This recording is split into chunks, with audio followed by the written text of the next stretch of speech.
Well, guys, about 5 years ago, I had a sebaceous cyst that came up on the back of my neck, right here on this side. And it started giving me some problems. It got red, it got swollen up. So I went to the doctor to get that checked out. And I actually saw a nurse practitioner because that was the only person that was on duty, that day was that nurse practitioner. So she looks at it and it's red, it's swollen up.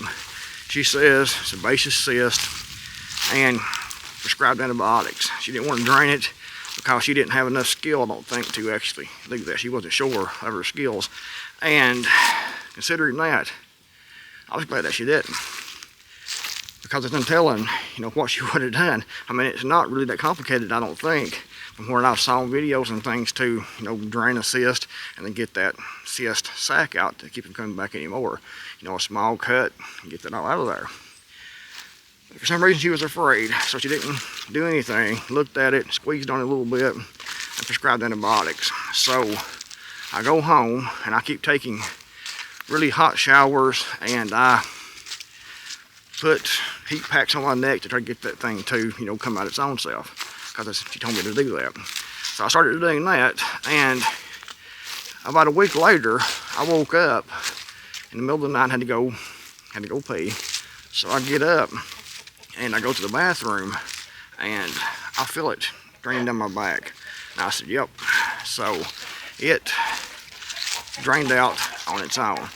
And it drained for about 3 days, and I kept squeezing everything out of that and cleared it up. No problem whatsoever until about a week ago. And it started getting bigger. I said, oh shit, here we go again. Because the sac was still in there. You have to take that sac out before, to keep it from coming back again. So I noticed it swelling up, and over a couple of days it got bigger.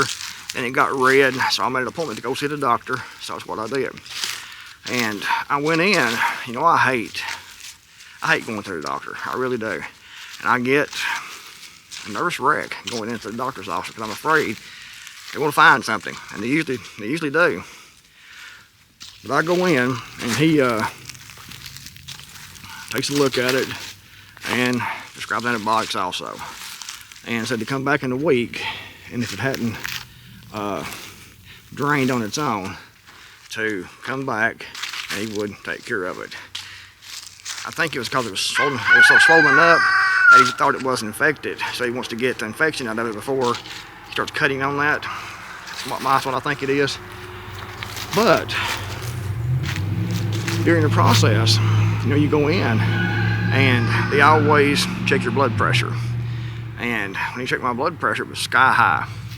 And it always runs, if you look at what the official recommendations is, 120 over 80, I think that it is, that's low. And most people can't get down, that low. But that's what the official recommendations is. But mine was way above that, because I was nervous is one thing. It usually is not that high, but it does run elevated most of the time, so I check it, quite often. But I hadn't checked it in probably 6 months. I had gotten lazy, I guess, and didn't really want to know. I'm kind of one of those people that would rather not know. I mean, because, you're happy, dead. Quick and easy that way. But at least that's what my brain tries to tell me. Happy, dead. And if you go in, you get treated for all the stuff you know about it, then you're not happy. You're happy, sad, dead. So either way it goes, equals out to be the same way most of the time. But, there's some things you can do things about, like blood pressure. And mine was really high that day. So he prescribed, blood pressure medication. Losartan is what it's called. It's one of the safer blood pressure medications. But now I've got to lose some weight. He didn't talk to me about diet, exercise, or anything like that, because most people don't want to hear things like that. Most people want a pill. They want to take that pill and be fixed. They don't want to put no effort in themselves. But I want to get off the blood pressure medications. It's not really expensive. I mean, I paid, I think, for antibiotic and the 3 months worth of the blood pressure medication was $34 cash that I pay for that. So I have to pay out of pocket because no insurance. But it's not because it's expensive or anything like that, because it's really not all that bad. 3 months for probably $20 of the blood pressure medication.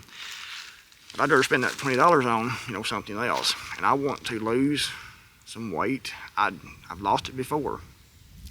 But it seems like, you get down, you lose weight, you work on it, and you get to where you need to be, and you say, well, I made it. Next thing you know, you're up to the same habits again and gaining weight again. So here I am again, back to where I started before. I lost down like 196 pounds now, 5'9", but I lost down to like 160 something pounds a few years ago. You can go back to my old videos and see, how skinny I was making those videos. And blood pressure was pretty good. So I got to do that. I got to go on a low carb diet because a lot of the blood pressure is because of insulin resistance.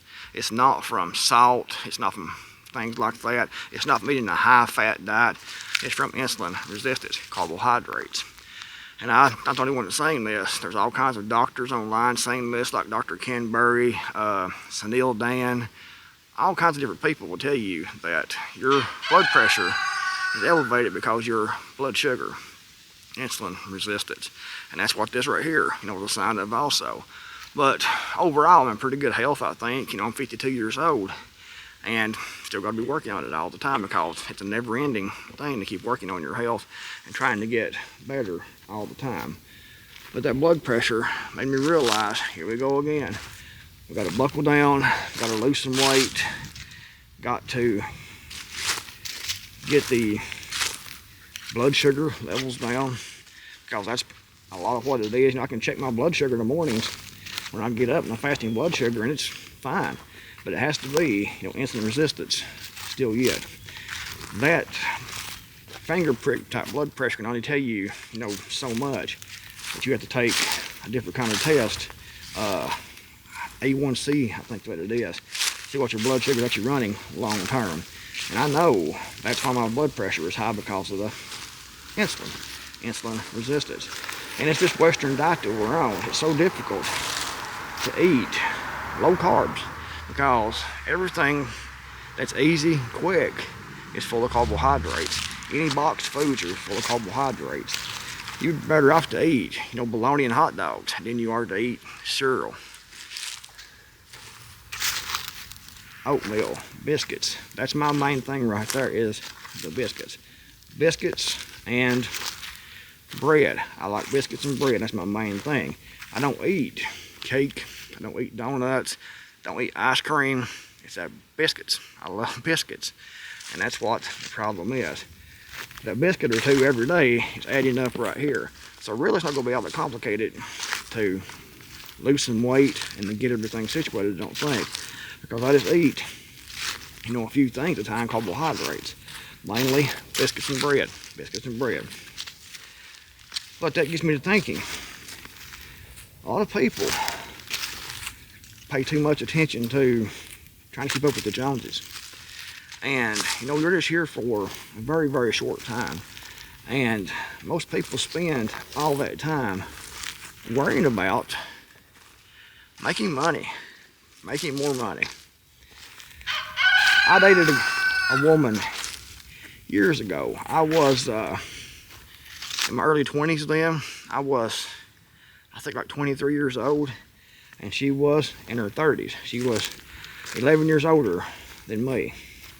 And I dated her for like 4 years, actually. Close 5. We actually lived together. But it's been a long time ago. And her dad was retired. And he had a good job when he was working, saved all kinds of money. He had his house paid for, property paid for, had new vehicles, everything. Should have been great. But he's retired, and still yet every day he was hustling, worrying about making money. He was going out and gathering scrap iron to sell. He had a sawmill he had bought to cut timber up on his property to try to make more money, and it wasn't just trying to keep busy, he was trying to make money. Because I actually helped him at the sawmill some, and he was always talking about money. He thought about money constantly. Money was always on his mind. Well, work, dead. That's what happened. Worked all his life, retired, was set, and he was retired for less than 10 years, I think that it was, and dead. But he spent all that 10 years working, worrying about money, worrying about making a dollar. And that's unfortunate, because he lost, a lot of his life just working at that sawmill, getting scrap iron, just trying to hustle, trying to make money that he didn't even need. He was just putting that in the bank because he wanted more. He wanted to pad those numbers in the bank. And a lot of people do that. They spend so much time trying to make more when they have, all they need. And a lot of people, as long as you have a house to live in, if you have heat in the wintertime, if you can have air conditioning at the summertime, if you have a vehicle that's reliable, and your bills are paid, and you have something to eat, that's difficult to do for a lot of people. But if you can have that, then I wouldn't worry about anything else, because you spend all your time worrying about making more, and miss, your life. It's like when I went to the doctor with this cyst the first time. It could have been cancer just as easily. I could have not been here right now. I was lucky, but I know someday it will be, or something will be. It's like the blood pressure. Got to get it under control, because if I don't, it'll end up most likely being kidney failure, heart attack, or stroke sooner or later on. That's the way it goes. So, try to live a simple life if at all possible. Reduce your stress, because stress is a killer. There is a museum that's not too far from me. It's about an hour from me, the Museum of Appalachia. And it's a beautiful museum, huge museum. There's 5 or 6 different buildings on that property. It's a huge property. I would say it's at least 15-acre property. And it's all museum, the Museum of Appalachia. If you haven't been there, then try to get there and go. But there, last time I was there, there was a building that was just big enough for a small wood stove and a twin-sized bed. And that guy, they moved his whole house. He lived in a house that was just small. It was probably no more than maybe 8 foot by 12 foot maybe. Had a small porch on that. And he lived in that building. And he lived there, for years. And it showed a photograph there of him sitting on that porch in his chair. And it said that he always said, all you need is a bed to sleep in, a roof over your head, a 38 revolver, and a wood stove, and the Bible. That's all you needed. He said anything else was stuff you didn't really need. And that was his belief. And he lived like that in that little house. Didn't really have nothing. Had his wood stove, his bed, his 38 revolver, and my camera's moving around here, guys. Sorry about that. And he was happy. From what I read, he was happy. So we don't need a whole lot. And we need to try to focus on a more simple life. Don't worry about keeping up with the Joneses all the time. It's the old saying, keeping up with the Joneses. You're trying to keep up with your neighbors. Your neighbor buys a new car, you got to go buy one.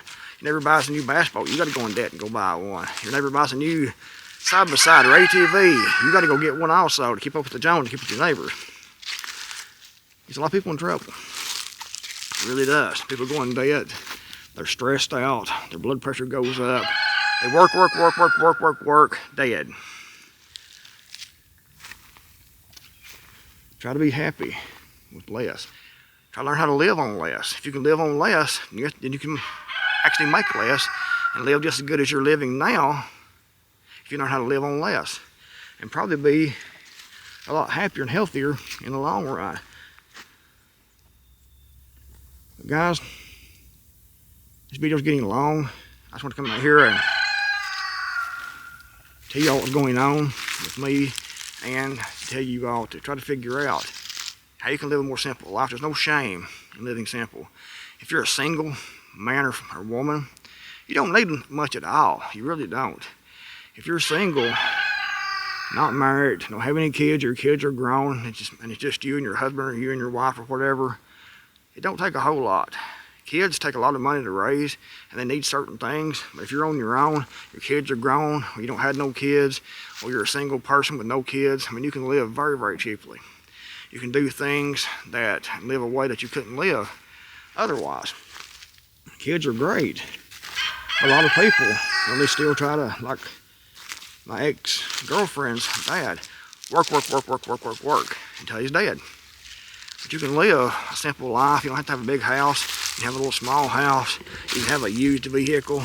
I mean, people go overboard because they want to impress other people.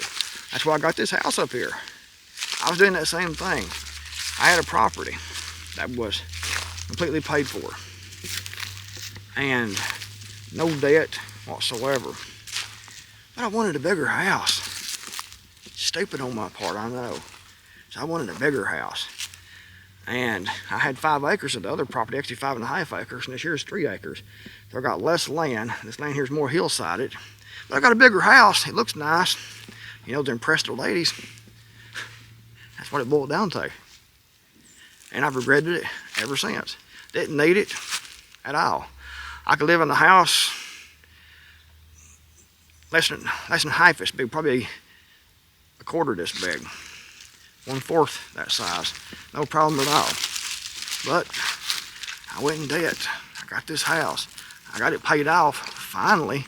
And my other properties I already paid off. Didn't need it. Didn't need this house at all. Just say where I was at. I had a 2-bedroom trailer. It was like 700 and something square foot. 5 acres of land, paid for, all kinds of outbuildings and things. Everything was going good. But I wanted something more, so I got this house here. Because it's big. It's got 12-foot tall ceilings. It's got upstairs and downstairs. It has dining room, living room, kitchen, laundry room, bedrooms, 3 bedrooms actually, a garage put into the building, has a shower upstairs and a round bathtub upstairs with the, you know, the jets that massage, and full bathroom downstairs also. Has a root cellar inside the house actually.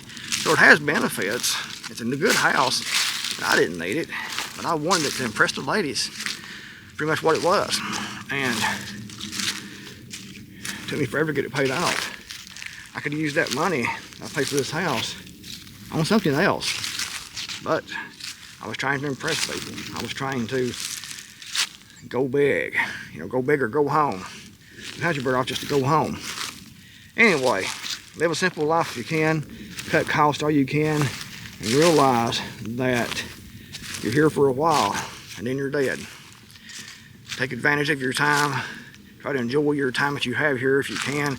You know, we have powers that be that's controlling everything, that want you to be sad, want to take everything you have and make it very difficult to be happy. But if you can be happy, then you're winning that battle against government, against the forces of evil, because they don't want you to be happy. If you can be happy, somehow find happiness, then you're sticking it in the eye of the powers that be, of these demons that control the world. You can pay less taxes also. You make less money, you can pay less taxes. So focus on more free time. Focus on going fishing. Focus on going to yard sales, going hunting, playing sports, watching sports, whatever you want to do. Focus on that, whatever makes you happy. As long as you have what you need to be comfortable, don't worry about what anyone else thinks. Anyway, if you liked the video, give it a big thumbs up. Greatly appreciate it. I appreciate y'all being here. If you haven't subscribed yet, be sure to do that. Thanks for watching. I'll see you guys in the next video. I think I already said that. We'll say it again to make for sure. Anyway, talk to you guys later.